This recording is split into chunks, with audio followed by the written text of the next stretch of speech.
তবে আর কি নয়। এই তো আমরা তো সৈন্য সামনে দেখতে পাচ্ছি একখানা সাদা বস্ত্র পরে আছে। আলাই সেই বস্ত্র নিয়ে আমি আমার লজ্জাকে বারণ করব। সত্যি তো বস্ত্র আমি পেয়েছি, এই বস্ত্র আমি পরিধান করব। ওগো দয়াময়, ওগো দয়াল ঠাকুর, তুমি আমায় শেষে বস্ত্র দিলে। ওগো দয়াময়, তুমি যে রূপে আমায় বস্ত্র দিয়েছ জানি না, কোন গৃহস্থ রূপে দিয়েছ না গৃহিণী রূপে দিয়েছ আমি জানি না ঠাকুর। ওগো দয়াময়, যে যার দ্বারা আমি বস্ত্রখানা পেয়েছি, তোমার করুণায় যেন তার গৃহে কোনদিন অন্য বস্ত্রের অভাব না হয়। এই তো আমি বস্ত্র পরিধান করব। দয়াময়, শরীরে আমার শক্তিও নেই, অনার ক্ষুধায় জল খেতে খেতে আমার দেহখানা যেন পর্বত হয়ে গেছে, দেহের শক্তি আমার ক্ষীণ হয়ে গেছে। না, সাহস হারালে চলবে না। প্রাণে যখন বেঁচে আছি, এই জীর্ণ দেহে আমায় ভর করে ধীরে ধীরে এগিয়ে যেতে হবে।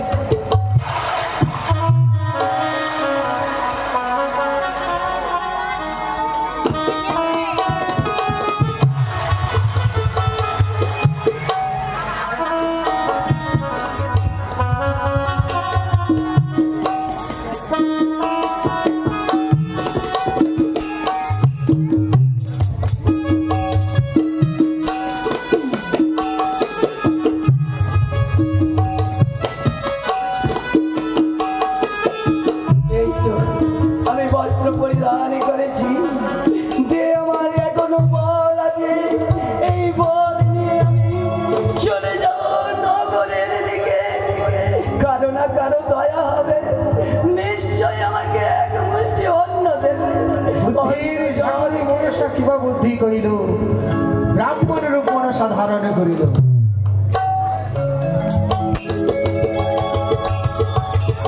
হে তুই বুদ্ধি?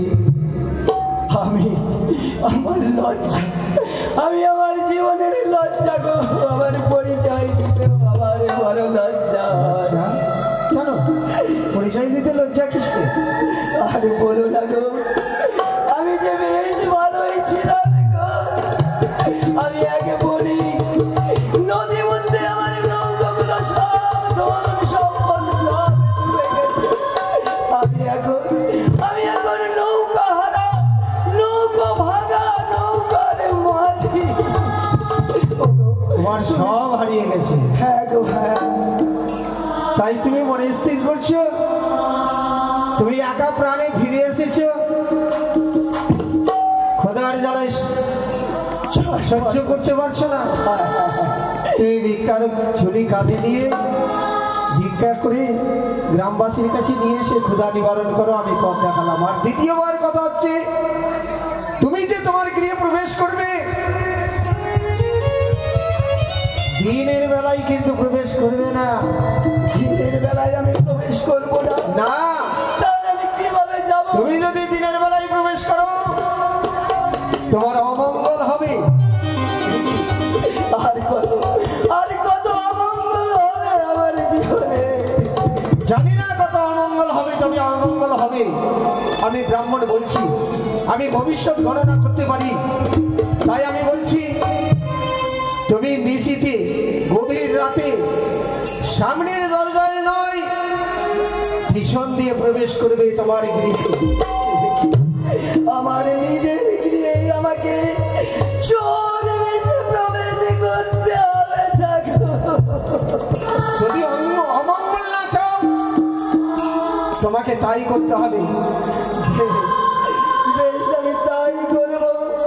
প্রাণে যখন আমি বেঁচেছি, নিশ্চয় আমি আপনার কথা মতো অবলম্বন করে গৃহে ফিরবো।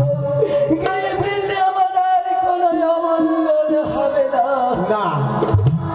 যাও, তুমি ভিক্ষে করে আগে ক্ষুধা নিবারণ করো, তারপর তুমি গভীর রাতে আমার গৃহে তুমি প্রবেশ করবে। বেশ জ্যোতিষী মহাশয়, আপনার কথা মতো আমি এখন নগরে নগরে যাব, বাবুদের দরজায় গিয়ে বলবো, ওগো বাবুরা, আমায় কিছু ভিক্ষা দাও, আমায় ভিক্ষা দিয়ে আমি সেই অর্থ দিয়ে অন্ন ক্রয় করে আহার করে জীবনটাকে প্রথমে ধারণ করে যাও তুমি যাও। ওই তো দেখা যায় সারি সারি বাড়ি ঘর, সেখানে গেলে যাবে ভিক্ষা রাস্তাটা খেলে বলবো, বাবুরা আমায় কিছু দান দাও, আমায় একটু ভিক্ষা দাও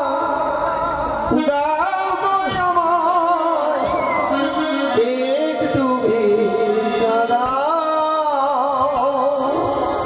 আমায় একটু ভিক্ষা দাও গো, আমায় একটু ভিক্ষা দাও, আমায়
ওগো দয়াময়, যারা আমার এই দুঃখের দিনে আমায় ভিক্ষা দিল, জীবনে তাদের যেন কোনোদিন ভিক্ষার পাত্র না নিতে হয় মাগো, যেন কোনোদিন তাদের ভিক্ষার পাত্র না নিতে হয়, এই কামনা করি ঠাকুর।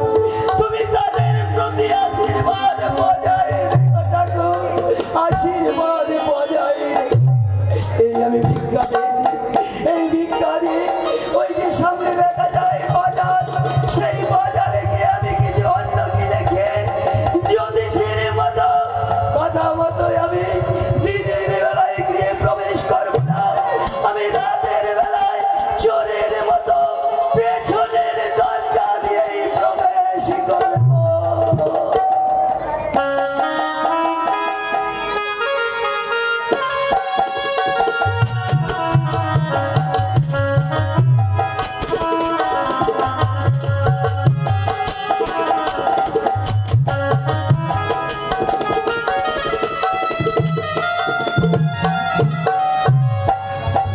অনেকদিন গত হলো,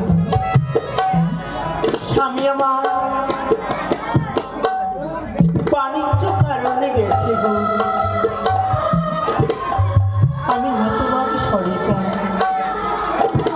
এই জঙ্গলার মাটিতে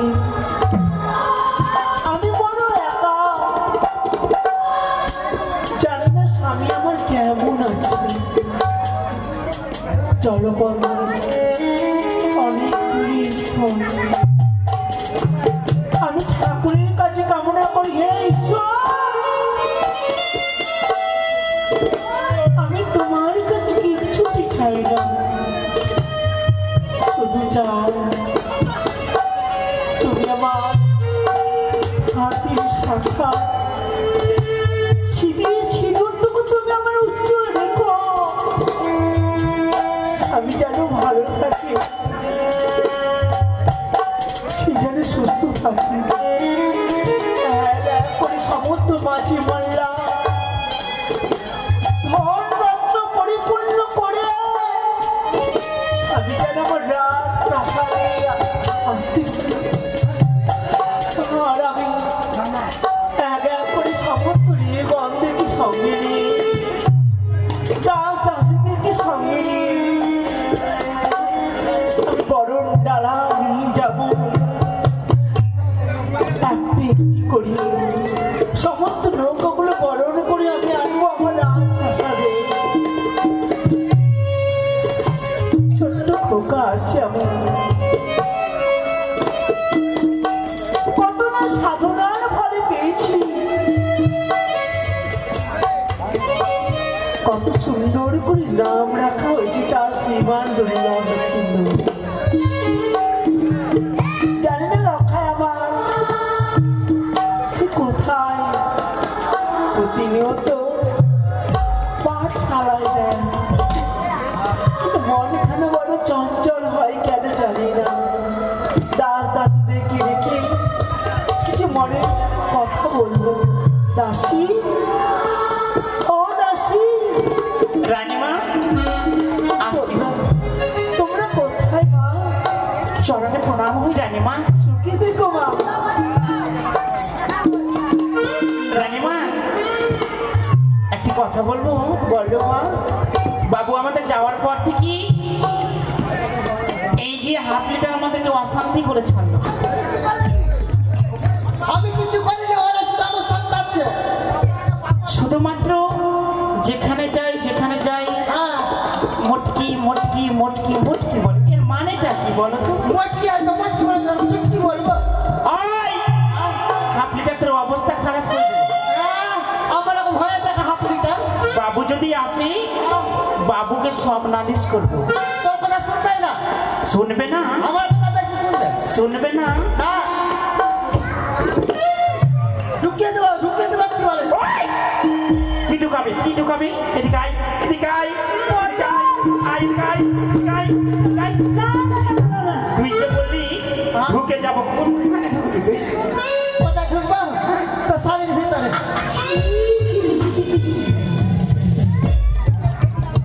আজকে পাগল আছো তুমি বাবা? ওই তো বলছো আমাকে। আরে দেখ তো কত ছোট আছিস। ছোট হলে কি হবে, কাজ কিন্তু বড়। শোনো রানুমা, ছোট তুমি কি পাগল আছো? এ আমাকে শান্তাচ্ছে। দুশ্মনী করবি না আমার সঙ্গে। কি? আচ্ছা রানীমা, একটা কথা বলি, বাবু কখন আসবে গো? জানি না, জানি না। তবে চলো, কবে আসবে? আমি সেই আশায় তো রয়েছি রানীমা। এক এক করে সমস্ত বরণ ডালাগুলো আমি সাজিয়ে রেখেছি। অমঙ্গল অমঙ্গল অমঙ্গল। রানীমা, বাইরে থেকে যেন অমঙ্গল অমঙ্গল বলছি। দাসী, কি গো? তুমি যাও তো মা, আমাদের রাজপ্রাসাদে আমি হচ্ছে পণ্ডিত। ধনী শক্তি পাই কে বলে? তাই হবে? হ্যাঁ, তাহলে আমাদের বিয়ে কেন? অমঙ্গলের ছায়া দেখেছি তাই আমি ছুটে আসলাম, আমি থাকতে না পেরে। অমঙ্গল হ্যাঁ আমাদের রাজবাড়িতে? হ্যাঁ, আজ এই চম্পলা নগরের এই চম্পলার অধিপতি চন্দ্রবতী সদাগরের বাড়িতে হবে অমঙ্গল। আর কি বলেছে? আমি কালো ছায়া দেখতে পাচ্ছি। বলছে কি বলেছে? পণ্ডিত? হ্যাঁ, তাকে পরীক্ষা করবো কোন পণ্ডিত। আচ্ছা বলো তো, তুমি যে পণ্ডিত বললা, এর কাজ কি? আমি ভূত ভবিষ্যৎ বলতে পারি। আপনার কথা কি করে বিশ্বাস করবো? ভবিষ্যতের কথা বলতে পারো? হ্যাঁ। সত্যি? এমন কি ভবিষ্যৎ? তোমার 6 মাস আগে কি ঘটেছে, পরে কি ঘটবে সেটা আমি বলি না, কারণ পরে কি ঘটবে সেটা বললে তার আগেই মরে যাবে। এই কথা তাই আমি 6 মাসের আগে কি ঘটেছে আমি সেটা বলবো, 6 মাস পরে কি ঘটবে সেটা বলবো না। ওটা বল।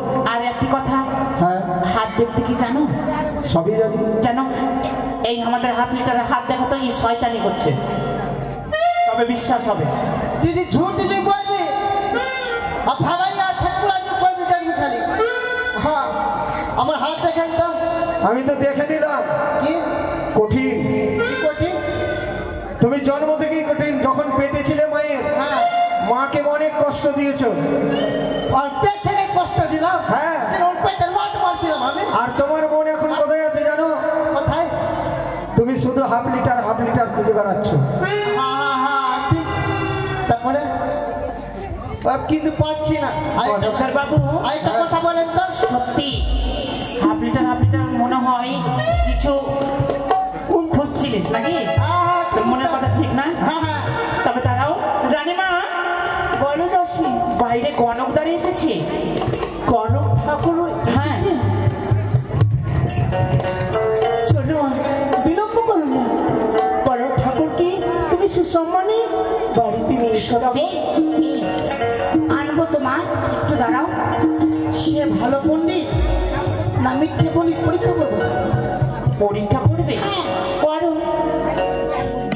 পণ্ডিত বাবু, এদিকে এসো তো।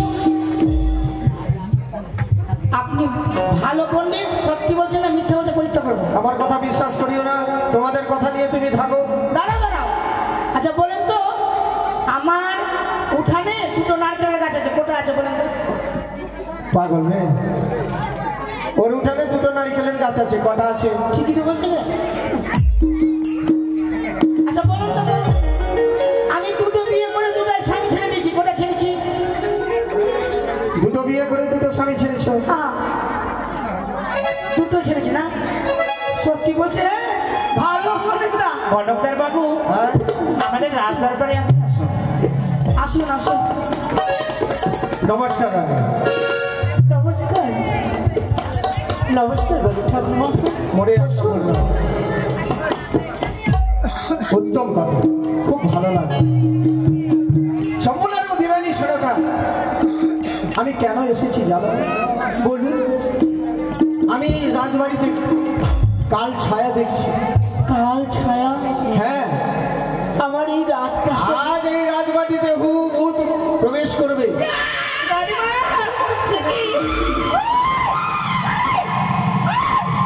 দাঁড়াও,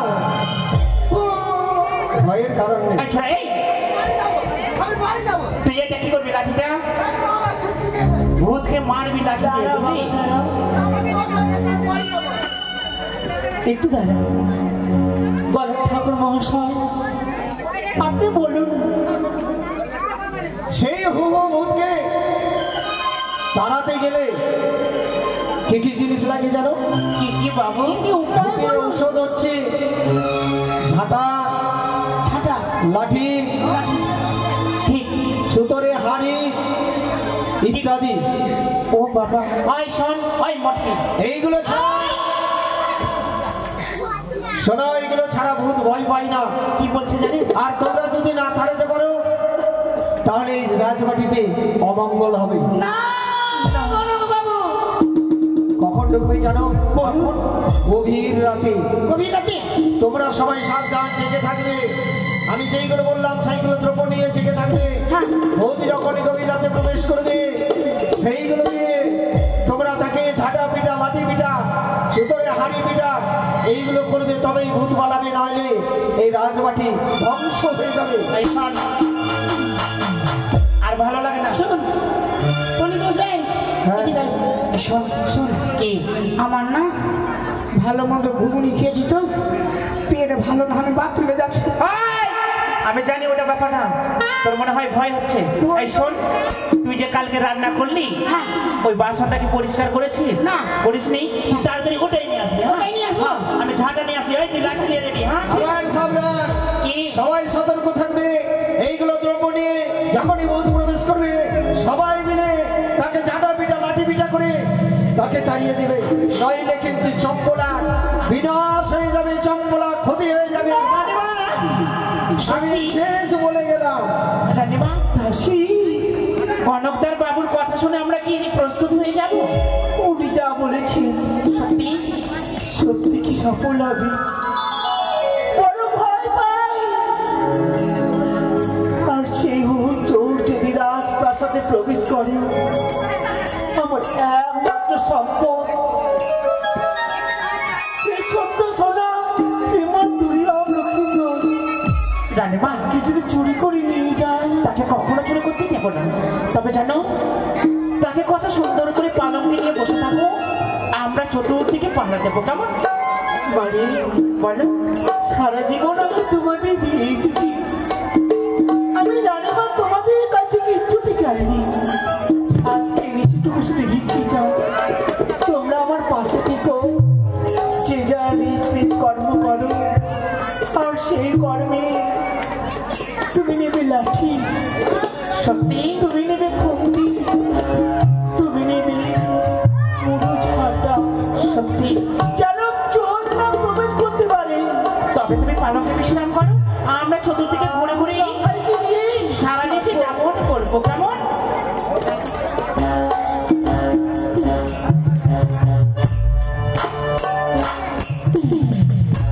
ওই শোন, কি? আরে সবাই বাড়িতে থাকলে হবে? বেশি কথা বলবি না, নাহলে চোর ধরতে পারবি না। কেমন? না, ঠিক। তাহলে তুই চুপি চুপি থাক, আমরাও চুপি চুপি থাক। দাঁড়া, দাঁড়া। শোন, তোর কি হলো আবার? কি হলো? আরে এমনি রাত যাবে যাবে, তাহলে কাজ করে কোনটা পিড়ি যায়, এক আটটা পিড়ি যায়, খাবো আমরা। দাঁড়া, দাঁড়া। এমনি এমনি যদি শুধু মুখে থাকি মনে হয় ঢুকে যাবে, তাহলে কি করবি? এই জন্য সারা রাত জাগতে হবে বলেছি রানীমা, সারা রাত জেগে থাকবে। তাই এই কি? সারা রাত জাগবি কিন্তু।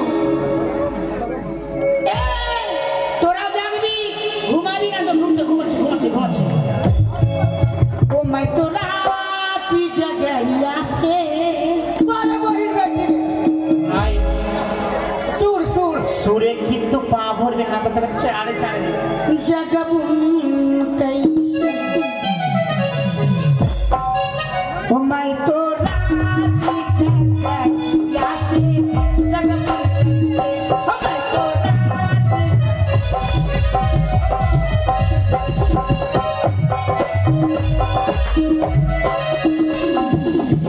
ओ माय तोरा की यासे जगबू ओ माय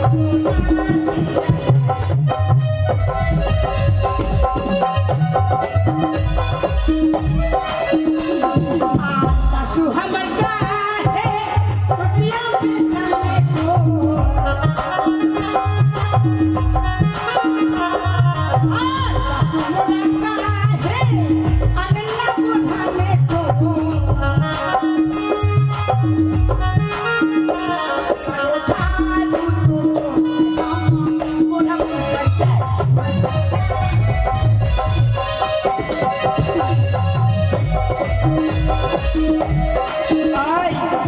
এই শোন, তোর গান ভালো কিন্তু নাচ এটা কোথায় শিখেছিস? এটা নাচ কোথায় শিখে জানিস? এটা নাচ পরিতোষ গাই। এই শোন, আর বেশি চিল্লাস না, বুঝলি? চতুর্দিকে ঘুরে ঘুরে দেখ তো। এটাও ঠিক, যদি চিৎকার করি আসবে কি করে? সত্যি ভুল।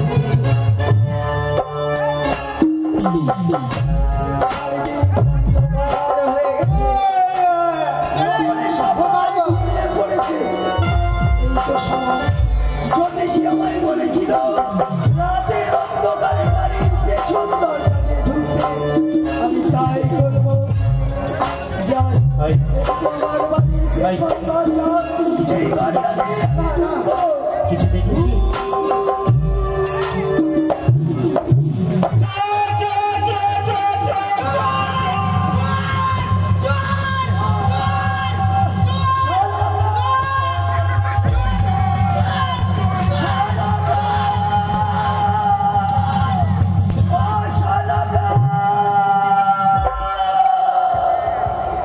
দাসী যদি চোর হয়, আপনি ডাক, আমার নাম ধরে ডাকছি কেন? আপনি ডাক, কোথায় গেল? চোর রে, চোর চোর চোর চোর! তোমরা বাতি জ্বালিয়েছো। কি শোনকা? কি রাজা বাবু, আমি মানেছি, আমি মানে, এসব আমি মানেছি। বাবু শোন, স্বামী, রাজা বাবু আছে। স্বামী, স্বামী!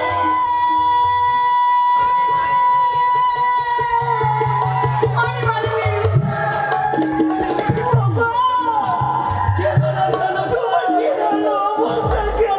তুমি বলো না।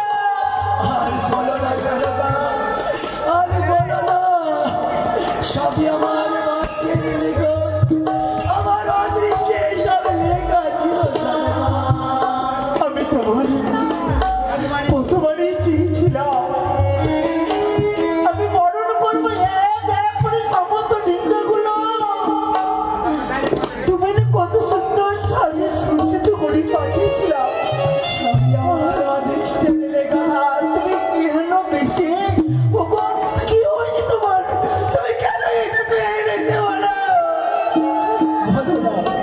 বলো না সরকার, সে বিশাল কাহিনী। কতটা দুঃখ পেয়ে রাস্তায় টিকট রাখে প্রাণ ধারণ করে ঘরে ফিরেছি। আমার 14 ডিঙ্গা সব খালি নয়, ডুবে গেছে সরকার।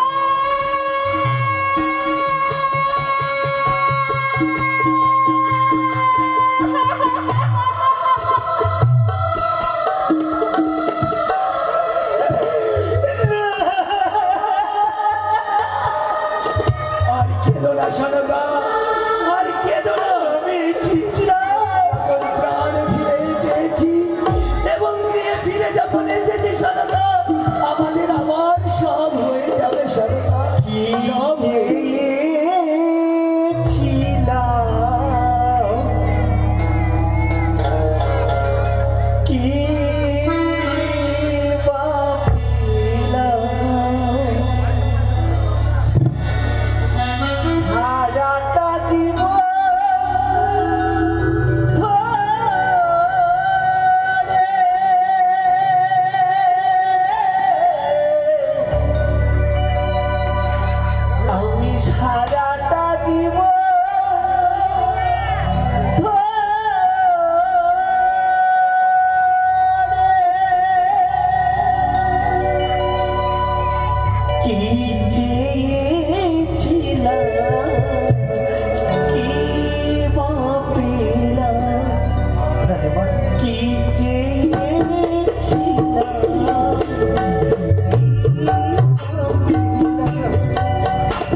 চলো না নাপিত দিনে বাবুর সুন্দর করে গোপখানাকে পরিষ্কার করিয়ে দেবো। নতুন করে খেউড়ি কর্ম করে চম্পলার মাটিতে দাঁত মুঠো পড়িয়ে স্বামীকে সাথে সজ্জিত করবো। দুঃখ নেই, কাছে আমার কোনো দুঃখ নেই, আমার লোভ লালসা নেই, কিন্তু আমার শ্রীমন্তী সিঁদুর হাতে শাখা বেঁচে আছে। ওগো, আমি বড় হতভাগী। জানো না সনকা, তুমি ভাগ্যবান বলেই তো আমি ফিরে আসতে পেরেছি। সনকা, তুমি বড় ভাগ্যবতী গো, তুমি বড় ভাগ্যবতী। তাই আমি এত গভীর জলে পড়েও আবার ফিরে এসেছি তোমার সতীত্বের জোরে। সনকা, চলো মা, আর বেশি বিলম্ব না, এসো। নমস্কার।